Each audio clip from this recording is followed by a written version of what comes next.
Hello dear students. Last video में हमने class 10th chemistry का फर्स्ट यूनिट स्टार्ट किया था, that was chemical reactions and equations. इसमें हमने पढ़ा था केमिकल रिएक्शंस क्या होती है, और उससे भी पहले हमने कुछ चीज़ें बेसिक चीज़ें डिस्कस की थी। फिजिकल चेंज क्या होती है, केमिकल चेंज क्या होती है, और उसके बाद हमने स्टार्ट किया था केमिकल रिएक्शंस। और फिर उसके बाद हमने पढ़ा था केमिकल इक्वेशंस क्या होती है, जिसमें हमने देखा था कि हमारे पास केमिकल इक्वेशन जो होती है वो दो तरह की होती है। एक बैलेंस्ड केमिकल इक्वेशन होती है हमारे पास, एक अनबैलेंस्ड केमिकल इक्वेशन होती है।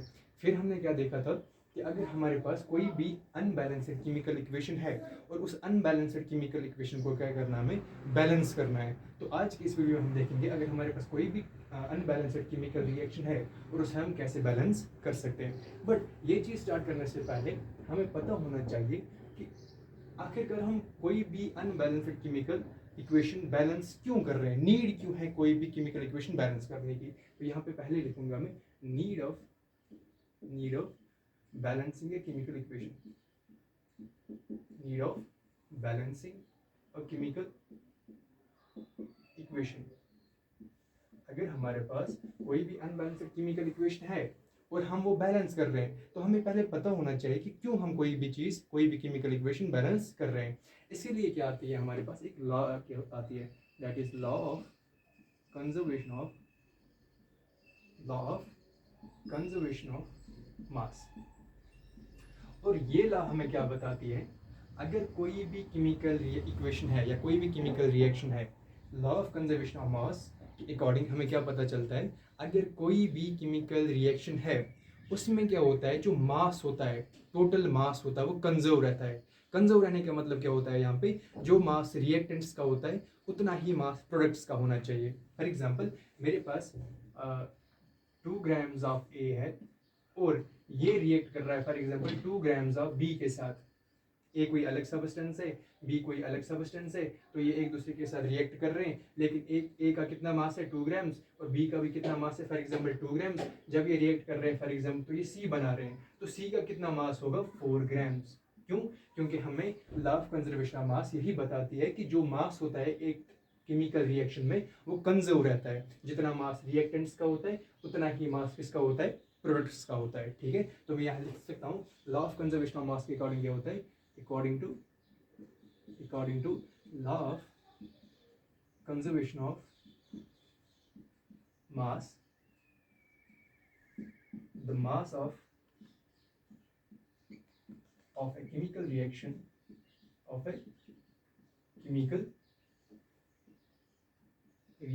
is conserved।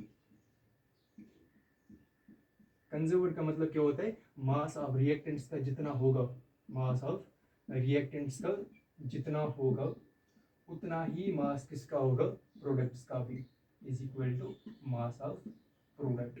इसे हम कंजर्वेशन कहते हैं, law of conservation of mass. और इसी law of conservation of mass के अकॉर्डिंग क्या पता चलता है हमें कि अगर फॉर एग्जांपल कोई रिएक्शन है और इसमें रिएक्टेंट्स रिएक्ट कर रहे हैं और प्रोडक्ट बना रहे हैं, जितना मास रिएक्टेंट्स का होगा उतना ही मास किसका होगा, प्रोडक्ट्स का होगा। और इसी लॉ को ओबे करने के लिए, इसी लॉ को फॉलो करने के लिए हम क्या कर रहे हैं, केमिकल इक्वेशन को बैलेंस कर रहे हैं। ठीक है, तो अगर हमें कोई बताएगा कि बताओ नीड ऑफ बैलेंसिंग के केमिकल इक्वेशन क्यों है, क्यों हम कोई भी केमिकल इक्वेशन बैलेंस कर रहे हैं, क्यों हम कर रहे हैं, क्योंकि so that we can follow law of conservation of mass, we can obey law of conservation of mass. ठीक है, तो मैं ये रेज कर रहा हूँ क्योंकि ये चीज़ें पता होनी चाहिए। अनटिल एंड अनलेस हमें ये पता नहीं होगा कि बैलेंस क्यों कर रहे हैं, तो बैलेंसिंग का कोई फायदा ही नहीं है ना। लॉ ऑफ कंजर्वेशन ऑफ मास को फॉलो करने के लिए हम कोई भी केमिकल इक्वेशन को बैलेंस कर रहे हैं। और लॉ ऑफ कंजर्वेशन ऑफ मास हमें क्या बताती है, जो टोटल मास होता है किसी भी केमिकल रिएक्शन का, वो कंजर्व रहता है। मतलब मास ऑफ रिएक्टेंट्स का जितना होगा उतना ही मास प्रोडक्ट्स का भी होगा। ठीक, अब हम कोई भी अनबैलेंस्ड केमिकल इक्वेशन लेते हैं और उसे बैलेंस कैसे करते हैं वो सीखते हैं। ठीक है, मेरे पास कोई भी अनबैलेंस्ड केमिकल इक्वेशन है, that is Mg, it reacts with oxygen and it gives MgO, magnesium oxide. जब मैग्नीशियम ऑक्सीजन के साथ रिएक्ट करता है तो वहाँ पे क्या बनता है, मैग्नीशियम ऑक्साइड। और हमें दूर से ये पता चलता है कि ये जो केमिकल इक्वेशन है ये अनबैलेंस्ड है। क्यों? अगर मैं यहाँ देखूँ, मैग्नीशियम का एक एटम है यहाँ पे रिएक्टेंट साइड, यहाँ पे भी मैग्नीशियम का एक ही एटम है। ठीक, बट ऑक्सीजन के यहाँ पे कितने एटम्स है? 2, बट ऑक्सीजन का यहाँ पे एक ही एटम है, तो यहाँ पे ऑक्सीजन के 2 एटम्स है, यहाँ ऑक्सीजन का एक ही एटम है, तो दैट मीन्स ये जो केमिकल इक्वेशन है मेरे पास, ये chemical equation unbalanced chemical equation है। अब इस अनबैलेंस्ड केमिकल इक्वेशन को क्या करना है? हमें बैलेंस करना है। तो बैलेंस कैसे करते हैं हम? इसके लिए एक मेथड होता है जिसे हम हिट एंड ट्रायल मेथड कहते हैं। हिट एंड ट्रायल मेथड कहते हैं। Hit and trial method. Hit and trial method में क्या करते हैं? सिंपली याद रखना, पहले हम 2 लाइंस ड्रॉ करते हैं, 2 लाइंस ड्रॉ करते हैं। एक साइड हम लिखते हैं एलिमेंट्स, वो एलिमेंट्स जो रिएक्शन में पार्टिसिपेट कर रहे हैं, एक साइड लिखते हैं हम रिएक्टेंट साइड, और एक में लिखते हैं हम प्रोडक्ट साइड। 2 लाइंस ड्रॉ की हमने, एक साइड लिखा हमने एलिमेंट्स, एक साइड लिखा हमने रिएक्टेंट साइड, और एक साइड लिखा हमने प्रोडक्ट साइड। ठीक है, अब ये एलिमेंट्स क्या कौन कौन से होते हैं? जो रिएक्शन में पार्टिसिपेट कर रहे हैं। और मुझे दूर से ये पता चल रहा है कि इस केमिकल रिएक्शन में एक तो मैग्नीशियम एलिमेंट है, मैग्नीशियम एटम रिएक्ट कर रहा है, और ऑक्सीजन है। तो यहाँ पे लिख सकता हूँ मैं, एक तो मैग्नीशियम है और एक तो ऑक्सीजन है ना, ये 2 तो है ना इस केमिकल रिएक्शन में जो पार्टिसिपेट कर रहे हैं। और अगर मैं रिएक्टेंट साइड देखूं, मैग्नीशियम के कितने एटम्स है रिएक्टेंट साइड? ये वाला जो साइड होता है इसलिए रिएक्टेंट साइड कहते हैं, लास्ट वीडियो में हमने देखा था। और इस साइड को हम प्रोडक्ट साइड कहते हैं। ये रिएक्टेंट साइड है और ये प्रोडक्ट साइड है हमारे पास। ठीक, और रिएक्टेंट साइड कितने मैग्नीशियम के एटम्स है? That is 1। और ऑक्सीजन के कितने एटम्स है रिएक्टेंट साइड? That is 2। ठीक, अब हम प्रोडक्ट साइड देखेंगे। मैग्नीशियम के कितने एटम्स है प्रोडक्ट साइड? That is 1। और ऑक्सीजन के कितने एटम्स है प्रोडक्ट साइड? वो भी 1 ही है। तो यहाँ इसे देख के मुझे एक चीज पता चलती है कि मैग्नीशियम जो है वो यहाँ बैलेंस है। मैग्नीशियम के जितने एटम्स रिएक्टेंट साइड है उतने ही एटम्स प्रोडक्ट साइड है। तो मैं ये बोल सकता हूँ कि मैग्नीशियम जो दिया गया है इस केमिकल इक्वेशन में वो ऑलरेडी बैलेंस है। बट हाँ, ऑक्सीजन के कितने एटम्स है रिएक्टेंट साइड? That is 2। और प्रोडक्ट साइड कितने हैं? That is 1। तो मुझे बैलेंस कौन सा करना है? इसमें ऑक्सीजन मुझे बैलेंस करना है। तो कैसे मैं बैलेंस कर सकता हूँ? यहाँ पे 2 है और यहाँ पे 1 है। 1 को मैं क्या मल्टीप्लाई करूँ कि वो 2 बन जाए? 1 को मैं क्या मल्टीप्लाई करूँ कि वो 2 बन जाए? मुझे लगता है कि अगर मैं सिंपली इसे 2 के साथ मल्टीप्लाई करूँ तो ये 2 बन जाएगा। 1 into 2 दैट इज 2। तो दैट मीन्स कि मुझे प्रोडक्ट साइड, ये वाला है ना प्रोडक्ट साइड, प्रोडक्ट साइड किसके साथ मल्टीप्लाई करना है? 2 के साथ। ये वाला प्रोडक्ट साइड है और इसको मैं किसके साथ मल्टीप्लाई करूँ? 2 के साथ। बट हाँ, यहाँ पे एक चीज ध्यान रखनी है कि 2 के साथ मैं मल्टीप्लाई कर रहा हूँ, 2 के साथ मैं मल्टीप्लाई कर रहा हूँ, लेकिन मैं मल्टीप्लाई यहाँ नहीं कर सकता। यहाँ मैं मल्टीप्लाई नहीं कर सकता। अगर मुझे 2 के साथ मल्टीप्लाई करना है तो मुझे यहाँ आगे मल्टीप्लाई करना होगा। तो मैं लिखूंगा ऐसे ही रिएक्शन mg, रिएक्टेंट साइड हमें कुछ नहीं करना है, हमें प्रोडक्ट साइड मल्टीप्लाई करना है 2 के साथ। ऐसे ये रिएक्टेंट साइड ऐसे ही आएगा, mg plus O2 gives 2 times MgO। ये 2 टाइम्स क्यों आया यहाँ पे? क्योंकि मैंने 2 के साथ क्या किया? मल्टीप्लाई किया। ठीक है ना।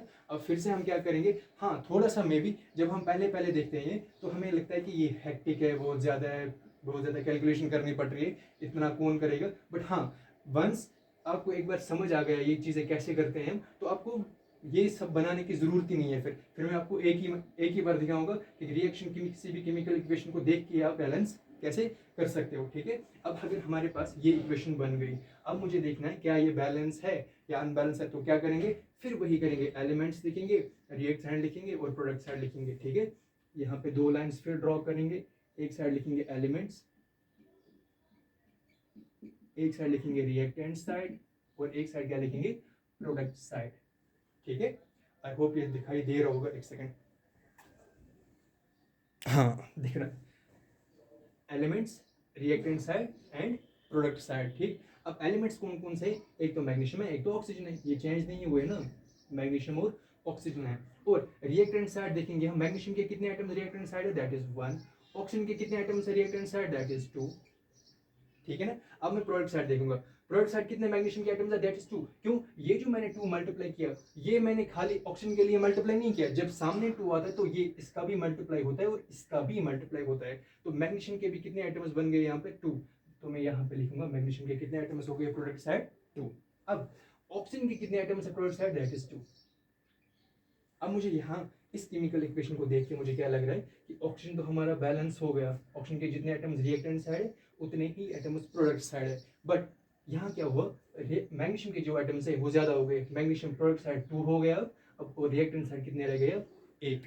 तो मुझे क्या करना है? इस केमिकल इक्वेशन में मुझे क्या करना है, मैग्नीशियम को बैलेंस करना है। कैसे? यहाँ पे 1 है, 1 को मैं क्या मल्टीप्लाई करूँ कि ये 2 बन जाए, तो मल्टीप्लाई सिंपली करूंगा मैं 2 के साथ। तो मैग्नीशियम को क्या करूंगा मैं यहाँ पे मल्टीप्लाई किसके साथ, 2 के साथ। किस साइड? Reactant side. तो मैं यहाँ लिखूंगा 2Mg, it reacts with O2 and gives 2MgO। तो ये है हमारे पास एक बैलेंस्ड इक्वेशन, जो किससे बनी?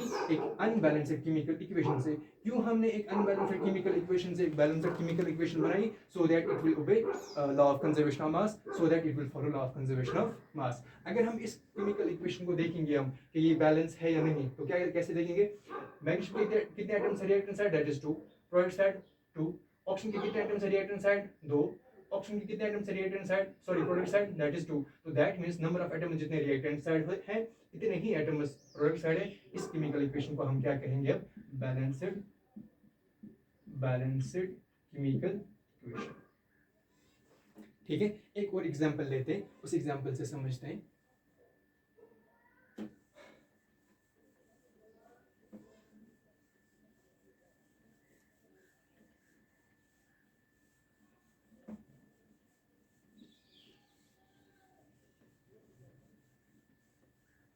ये ज़्यादा टफ नहीं है, बस प्रैक्टिस करनी है और आपको इजीली ये समझ आ जाएगा।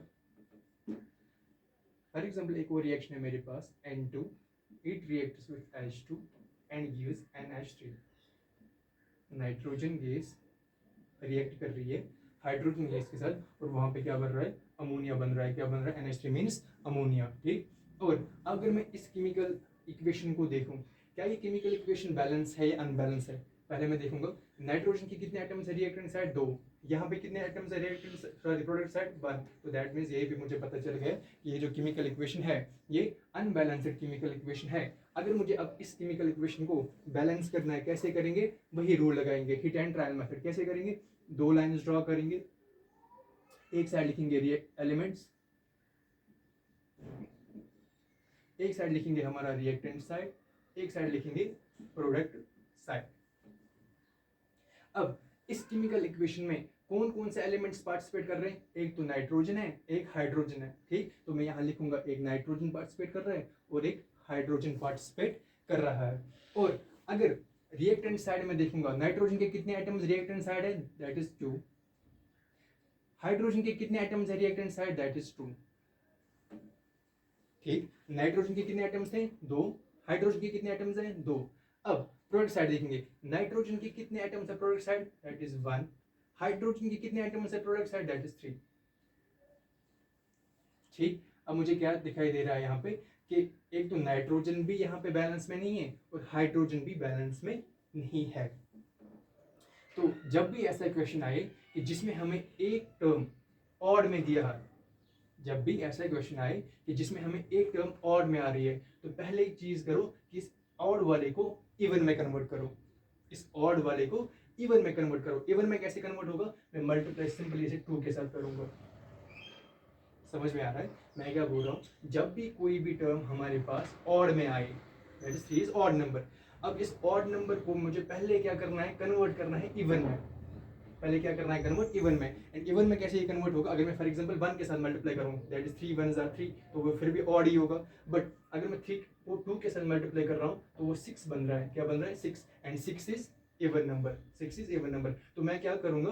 प्रोडक्ट साइड किससे मैं मल्टीप्लाई करूंगा? पहले 2 के साथ। रिएक्टेंट साइड कुछ नहीं करूंगा मैं। ठीक, तो मैं रिएक्टेंट ऐसे लिखूंगा, ये रिएक्शन N2 + H2 गिव्स, इसके साथ इस साइड किसके साथ मुझे मल्टीप्लाई करना है? 2 के साथ। तो लिखूंगा मैं 2 टाइम्स NH3, 2 टाइम्स NH3। अब मैं देखूंगा कि क्या क्या हुआ, इस चेंज क्या हुआ इसमें। तो मैं फिर से वही लिखूंगा, एक साइड लिखूंगा मैं एलिमेंट्स, एक साइड लिखूंगा मैं रिएक्टेंट साइड और एक साइड लिखूंगा मैं प्रोडक्ट साइड।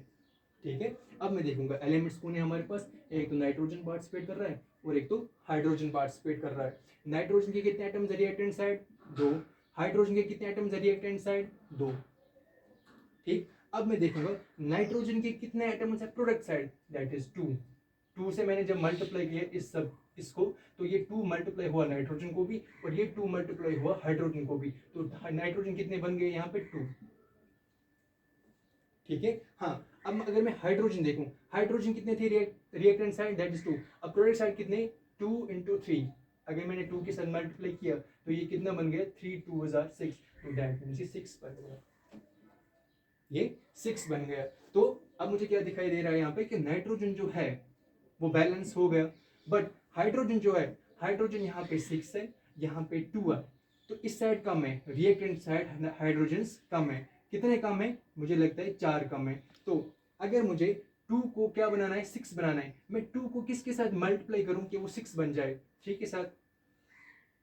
एक बार फिर समझा रहा हूं मैं, जब मैंने 2 को नाइट्रोजन अमोनिया के साथ मल्टीप्लाई किया तो ये 2 मल्टीप्लाई हुआ नाइट्रोजन को भी और ये 2 मल्टीप्लाई हुआ हाइड्रोजन को भी। हाइड्रोजन ऑलरेडी 3 थे एंड 3 2 जब मैंने 2 मल्टीप्लाई किया तो 3 2 ये 6 बन गया। अब यहाँ पे हाइड्रोजन 2 है, यहाँ पे हाइड्रोजन 6 है। अब इनमें जो डिफरेंस है वो 4 का है, तो मुझे 2 को क्या बनाना है, 6 बनाना है। 2 को मैं क्या मल्टीप्लाई करूँ कि वो 6 बन जाए, सिंपली 3 के साथ मैं मल्टीप्लाई करूंगा, किस साइड, लेकिन रिएक्टेंट साइड। तो मैं लिखूंगा ऐसे ही, नाइट्रोजन ऐसे ही लिखूंगा मैं, प्लस हाइड्रोजन को किसके साथ में जो मल्टीप्लाई करना है, 3 के साथ, तो मैं लिखूंगा 3H2 और यहाँ पे क्या दिया है मुझे, प्रोडक्ट क्या बन रहा है, 2NH3। अब अगर मैं इस केमिकल इक्वेशन को देखूंगा क्या ये बैलेंस है या नहीं, तो मैं देखूंगा नाइट्रोजन के कितने एटम्स है, 2, नाइट्रोजन के कितने एटम्स है, 2, नाइट्रोजन बैलेंस है।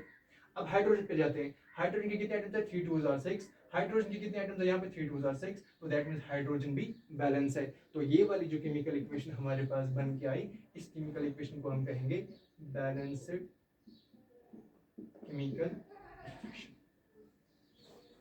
ठीक है, आई होप आपको ये समझ आ गया होगा, और इस मेथड को हम हिट एंड ट्रायल मेथड कहते हैं। अब आपके लिए एक होमवर्क है, इसका आंसर आप कमेंट बॉक्स में देख सकते हैं, दैट इज CH4 जब रिएक्ट कर रहा है फॉर एग्जांपल ऑक्सीजन के साथ, और यहाँ पे एक तो कार्बन डाइऑक्साइड बन रहा है और वाटर बन रहा है, इसका आंसर आप कमेंट्स में बताएंगे मुझे।